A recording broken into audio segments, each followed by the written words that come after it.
Alright, hello, welcome back to my channel. I am Madison if you're new here. I really don't know how to define myself anymore since I did just graduate, so now I'm not a student anymore. I'm entering the real world for at least a year, and then I am just reapplying to med school, but welcome to my channel. So today I just wanted to discuss, I guess, a little bit on how to deal with your bad days. I know it's Mercury retrograde, a lot of stuff has gone on, technology issues, a lot of stuff has been brought to the surface. And that's kind of also why last week I did not post a video. Last week was kind of a rough week for me, I'm not gonna lie. At the same time, I'm so grateful for everything because it is turning me into the person that I am today and who I want to become. So I decided that I would give y'all 5 tips on how to deal with your bad day or your bad week or whatever. It's actually so funny because yesterday I had like one thing happen and I was like, oh wait, Mercury retrograde is still not over, obviously, but you have one more week of it. So hopefully this can help you with your bad day or your bad week or whatever. This is just what I told myself. So the first thing is that whenever one door opens, obviously another one is closing. Everything is happening for your greatest good, basically. So it's nice to, I guess, at least let go of the pressure and stuff and realize that the universe is working for you and not against you, or God is working for you and not against you.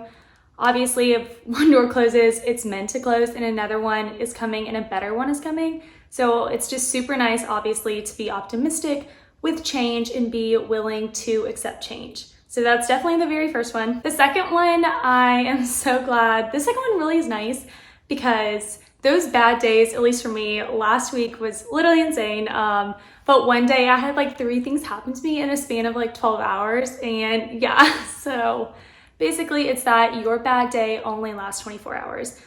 Even your good days, they mainly only last 24 hours. So it's important to realize that because it's just one day and then you can start over. Even though sometimes those 12 hours or 24 hours can just seem super, super extreme, your bad day is only 24 hours, which is very reassuring because you can start fresh the next day. This next one kind of goes along with the first 2 that I just stated. It is that whatever you are going through, whatever has been placed in your life, is meant to help you grow, or it's meant to be a purpose in your life.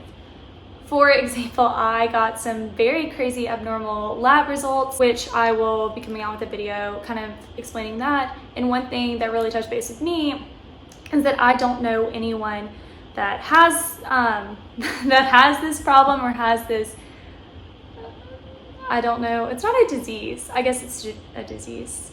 I don't want to like say it too much. It's also not that big of a deal, so it's totally fine.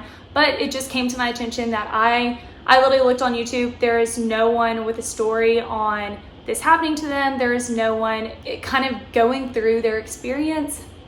And I went on TikTok, obviously, and tried to see if I could find anyone too. And I found like one person, and that one person just was explaining like just one symptom, and she had 3 people comment back. Because I feel like it's nice in those situations when you are going through stuff that you have a community or you can ask for advice or know what to expect. So I'm not excited.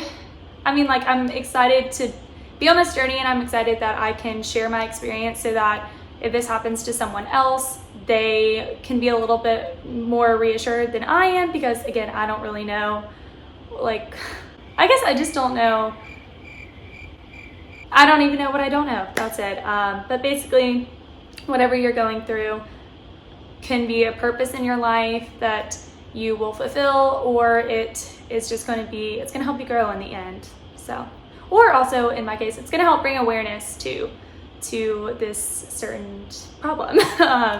So my 4th thing is to feel your emotions. I know in that one day, whenever it was just a lot, all I could do honestly was cry, and I hate crying. Obviously anyone hates crying, but sometimes you just have to sit in that, feel your emotions.